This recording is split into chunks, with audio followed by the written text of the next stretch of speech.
జై శ్రీరామ్. శ్రీమాత్రే నమః. శ్రీ గురుభ్యో నమః. 2024 సంవత్సరం జూన్ నెల 30వ తారీఖు నుంచి 2024 సంవత్సరం నవంబర్ 15వ తారీఖు వరకు కూడా నవగ్రహాల్లో ఒక గ్రహానికి సంబంధించిన ఒక ప్రత్యేక గ్రహస్థితి చోటు చేసుకోబోతోంది ఖగోళంలో. ఆ ప్రత్యేక గ్రహస్థితి అందరి కర్మకారకుడైన శనీశ్వరుడు వల్ల ఏర్పడుతూ ఉంది. శనీశ్వరుడు వక్రిస్తూ ఉన్నాడు. 30వ తారీఖు నుంచి నవంబర్ 15వ తారీఖు వరకు వక్రగతిలో ఆయన ఉంటున్నాడు. వక్రగతిలో ఆయన ఉండడం వల్ల ద్వాదశ రాశుల వాళ్ళకి ఎలాంటి పరిణామాలు చోటు చేసుకోబోతున్నాయి? శుభ పరిణామాలు చోటు చేసుకోబోతున్నాయా, లేదా ఏదైనా విషయంలో జాగ్రత్తలు సూచిస్తుందా? ఇలాంటి తదితర విషయాలన్నీ కూడా ఒక మేజర్ ప్లానెట్స్ని మనం కన్సిడరేషన్లో తీసుకుంటాం. ఇప్పుడు శనీశ్వరుడు కానివ్వండి, గురుదేవుడు కానివ్వండి, రాహుకేతు దేవుళ్ళు కానివ్వండి, వీళ్ళు నలుగురు ఏదన్నా ప్రత్యేక గ్రహస్థితి అంటే ఇప్పుడు శనీశ్వరుడు గురు భగవానుడు వక్రంలోకి వెళ్ళిన రాశులు మారిన రాహు శనికేతులు వీళ్ళిద్దరూ రాశులు మారినా కూడా డెఫినెట్గా అదొక ప్రత్యేక ఇంపాక్ట్ ద్వాదశ రాశుల వాళ్ళకి, ద్వాదశ లగ్నాల వాళ్ళకి కూడా ఉంటుంది. అసలు ఆ ఇంపాక్ట్ ఏ విధంగా ఉండబోతుంది అన్న విషయాన్ని మనం చూద్దాము. ద్వాదశ రాశుల వాళ్ళకి అసలు శనీశ్వరుడు వక్రగతిలో ఉంటూ ఏ విధమైన స్పెషల్ సిగ్నిఫికెన్స్ని సూచిస్తున్నాడు, ఈ విషయాన్ని ముందు మనం ఒక్కసారి చూద్దాము. కుంభరాశిలో ఉండి స్వస్థానగతుడైన శనీశ్వరుడు వక్రగతిలోకి వెళ్తూ ఉన్నాడు. ఈ వక్రగతి ఆయనకి అంటే ఈ 2.5 సంవత్సరాలు, ఆయన ఒక్కొక్క రాశిలో 2.5 సంవత్సరాలు ఉంటారు, ఇది మనందరికీ తెలిసిందే. 2.5 సంవత్సరాల్లో ఆయన ఇవ్వాల్సినవి ఏదన్నా గుడ్ కర్మాస్ కానీ బ్యాడ్ కర్మాస్ కానీ జనరల్గా అయితే జన్మజాతకంలో ఏదైనా గ్రహం వక్రించి ఉంది అంటే పాస్ట్ లైఫ్లో ఏదైనా ఒక పని సగంలో ఆపేసామని కానివ్వండి, ఏదైనా ఒక డిజైర్ అన్ఫుల్ఫిల్డ్ డిజైర్స్ ఏమన్నా ఉన్నా కూడా ఆ గ్రహం వక్రగతిలోకి వెళ్తుంది. ఇది మనకి పరాశర సంహితలో ఉంది. అయితే గోచారంలో మరి వక్రగతిలోకి వెళ్తున్నప్పుడు ఇది వర్తమానం కదా, మరి అంటే భవిష్యత్తు కాలం కదా, వర్తమానం మనకి జరగబోయేది కదా.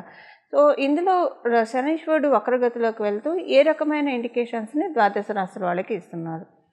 ఆయన ఎవరికైనా ఇప్పుడు కొన్ని రాశుల వాళ్ళకి ఆయన ప్రతికూలంగా ఉంటాడు, కొన్ని లగ్నాల వాళ్ళకి ఆయన ప్రతికూలంగా ఉంటాడు.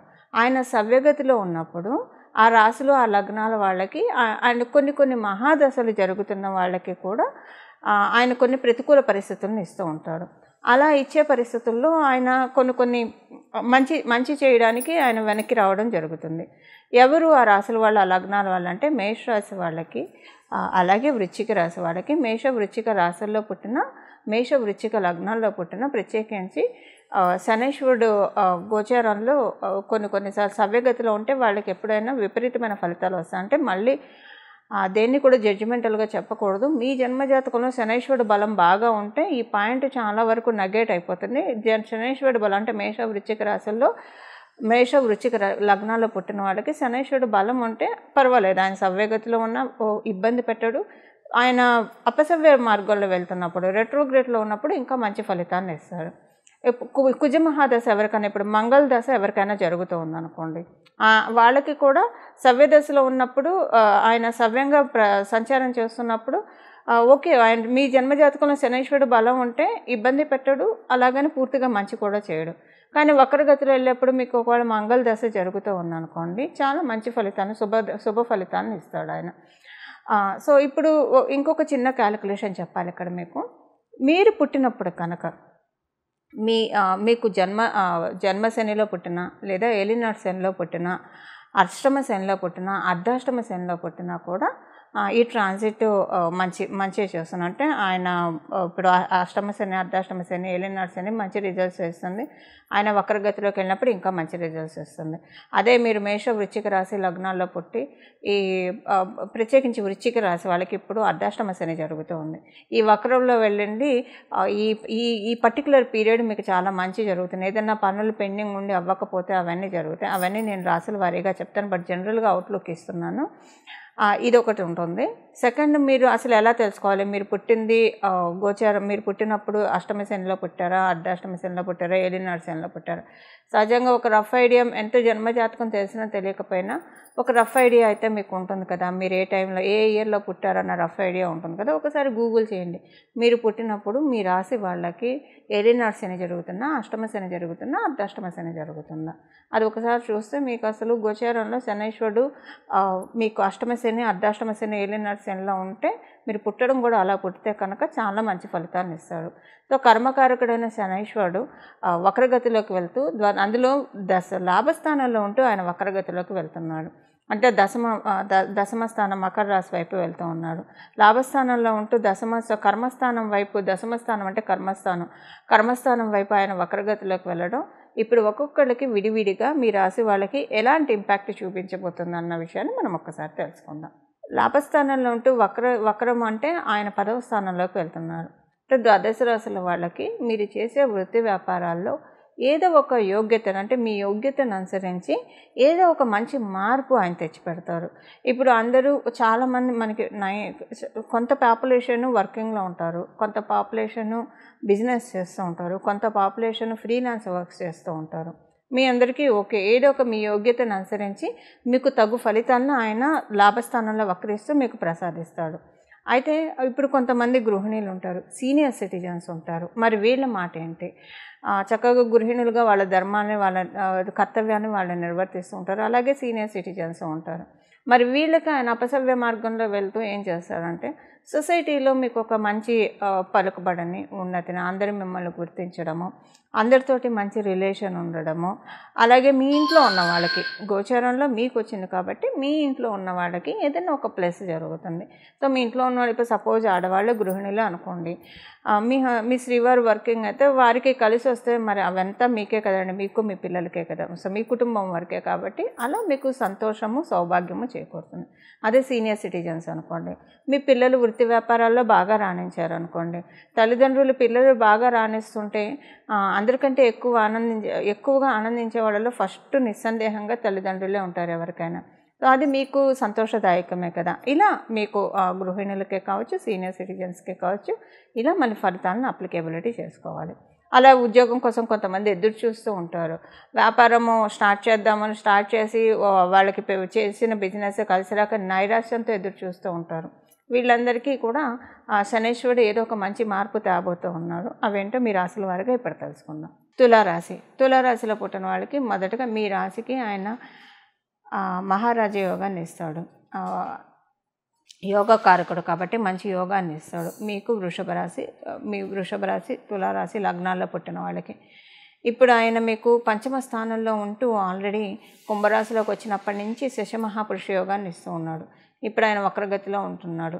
వక్రగతిలోకి ఏ రాశిలోకి వక్రగతి అంటే ఏ రాశిలోకి వెళ్ళడానికి వక్రగతిలోకి వెళ్ళాడు? మీకు చతుర్థ స్థానంలోకి వెళ్ళడానికి వక్రగతిలోకి వెళ్ళాడు. అయితే ఇప్పుడు ఏ విషయాల్లో మీకు అనుకూలతలు ఉన్నాయి, ఏదైనా జాగ్రత్తలు సూచిస్తుందా, ఇవి మనం మాట్లాడుకుందాం. మొదటగా అనుకూలతల గురించి మాట్లాడుకుందాం. అనుకూలతలు ఏంటంటే ధనపరంగా, ఆదాయపరంగా బాగుంటుంది, చాలా బాగుంటుంది. ఆదాయపరంగా మీకు మరియు మీ కుటుంబంలో ఉన్న వాళ్ళకి ఆదాయపరంగా కొన్ని మంచి మార్పులు చోటు చేసుకుంటాయి. అలాగా ధనపరంగా, ఆదాయపరంగా బాగుంటుంది. మీకు ఏమైనా ఈఎన్టీ ప్రాబ్లమ్స్ ఉంటే కనుక ఆ ఈఎన్టీ ప్రాబ్లమ్స్ అన్నీ సెట్ అవ్వడానికి అవకాశం ఉంది. ఏదైనా లోన్ కోసం ప్రయత్నిస్తూ అవి రాకుండా మీరు ఇబ్బంది పడుతూ ఉంటే కనుక వాటిల్లోంచి రిలీవ్ అవ్వడానికి కూడా అవి రావడానికి అవి వస్తాయి. అలాగే మీరు ఏదైనా ఒక సమస్యతోటి బాధపడుతూ ఉంటే ఆ సమస్య నుంచి రిజాల్వ్ అయిపోతుంది, ఆ సమస్య మీకు రిజాల్వ్ అవుతుంది. ఇది ఒక అనుకూల అంశము. అలాగే ఇంకొక అనుకూల అంశం ఏంటంటే మీ జీవిత భాగస్వామికి బాగా ఉంటుంది. ఇప్పుడు మీకున్న ఈ వక్రగతి రీత్యా మీ ఇద్దరి మధ్య ఏమైనా మనస్పర్ధలు అవి ఉంటే అవన్నీ సెటరేట్ అవుతాయి. మీరు ఏదైనా బిజినెస్ చేసేవాళ్ళు అయితే కనుక బిజినెస్లో చాలా మంచి మార్పులు చూస్తారు, చాలా మంచి ప్రోగ్రెషన్ చూస్తారు బిజినెస్లో. అది మీకు చాలా ఆనందకరంగా అనిపిస్తుంది బిజినెస్లో వచ్చే ప్రోగ్రెషను. అయితే ఇప్పుడు వ్యాపారస్తుల గురించి మాట్లాడుతున్నాం కాబట్టి మరి ఉద్యోగస్తుల మాట ఏంటి అన్న సందేహం తలెత్తవచ్చు. ఉద్యోగస్తులకి, వ్యాపారస్తులకి ఇప్పుడు ఎవరైనా ఏదైనా ఎందుకు చేస్తాము? ఉద్యోగమే కానీ, వ్యాపారమే కానీ 4 రాళ్ళు సంపాదించుకోవడానికి మరియు శుభ్రంగా కడుపు నిండా తినటానికి, 4 రాళ్ళు వెనకేసుకోవడానికే కదా! సో, ఆ విషయం బాగుంది. యాక్చువల్‌గా సంపాదన ఓవరాల్‌గా తులారాశిలో పుట్టిన వాళ్ళందరికీ బాగుంది. ఒకవేళ మీరు గృహిణులైతే మీ హస్బెండ్‌కి ఈ యోగం వస్తుంది. మీరు విద్యార్థులై మీరు తులారాశిలో పుట్టి ఉంటే ఈ యోగం మీ పేరెంట్స్‌కి వర్తిస్తుంది.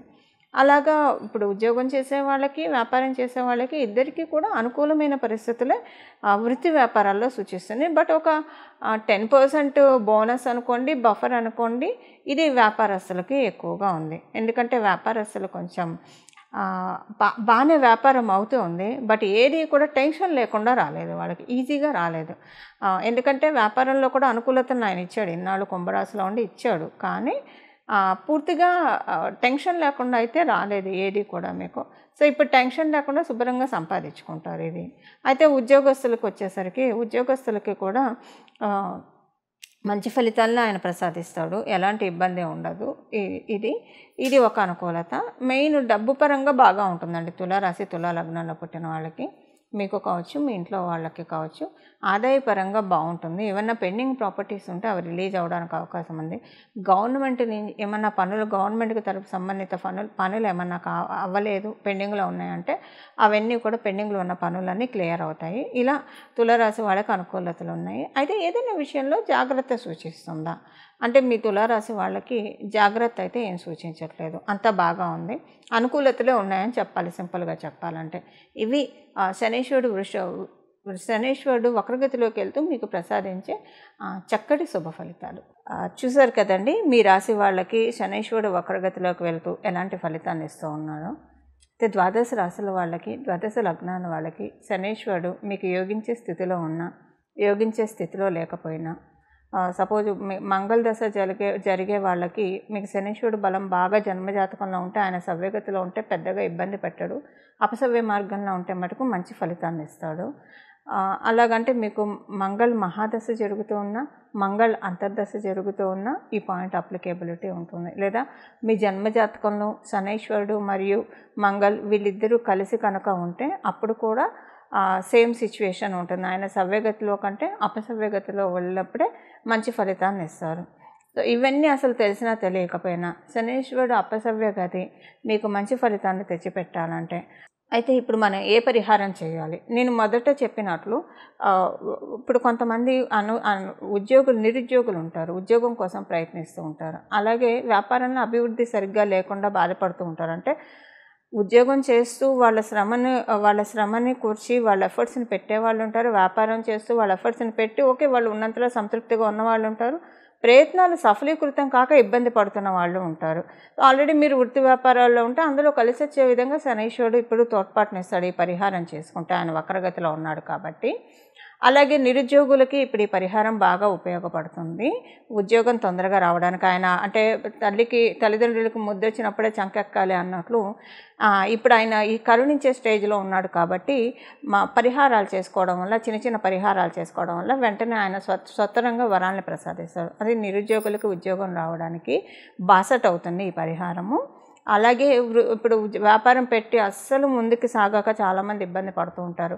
ల్యాండ్ సేల్కి పెట్టి ముందుకు సాగాక ఇబ్బంది పడుతూ ఉంటారు.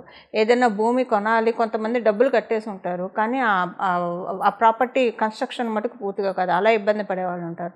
స్థలం లేదా ఇల్లు కొనుక్కోలేక ఇబ్బంది పడుతూ ఉన్నవాళ్ళు, అంటే ఈ ప్రయత్నాల్లో ఉన్న వాళ్ళ వరకు మాత్రమే ఈ పరిహారం చేసుకోవడం వల్ల వాళ్ళకి కూడా అవన్నీ సఫలీకృతం అవుతాయి. ఇప్పుడు మనం పరిహారానికి వెళ్దాము. ఈ పరిహారం ద్వాదశ రాశుల వాళ్ళకి, ద్వాదశ లగ్నాల వాళ్ళకి అందరికీ కలిపి ఒకటే పరిహారం ఉంటుంది.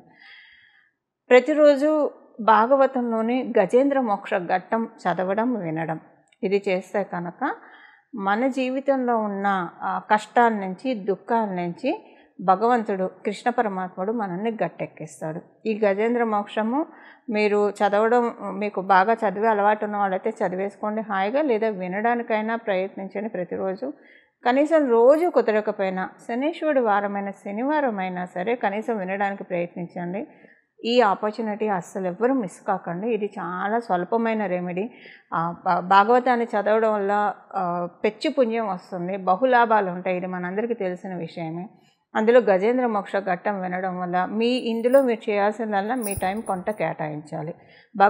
మనకు అసలు భగవంతుడు సమయాన్ని ఇచ్చింది, ఈ జీవితాన్ని ఇచ్చిందే భగవంతుడు. మన పనులు మనం చేసుకుంటే నిత్య దైనందిన జీవితంలో మన బ్రతికి, మన ఆహారానికి, మన జీవించడానికి కావాల్సినంత సంపాదించుకుంటూ రిమైనింగ్ టైం అంతా భగవంతుడి ధ్యానంలో గడపడానికే మనకి సమయం ఉన్నది. సమయాన్ని జాగ్రత్తగా యూటిలైజ్ చేసుకునే శనైశ్వరుడు డిసిప్లిన్ సూచిస్తాడు.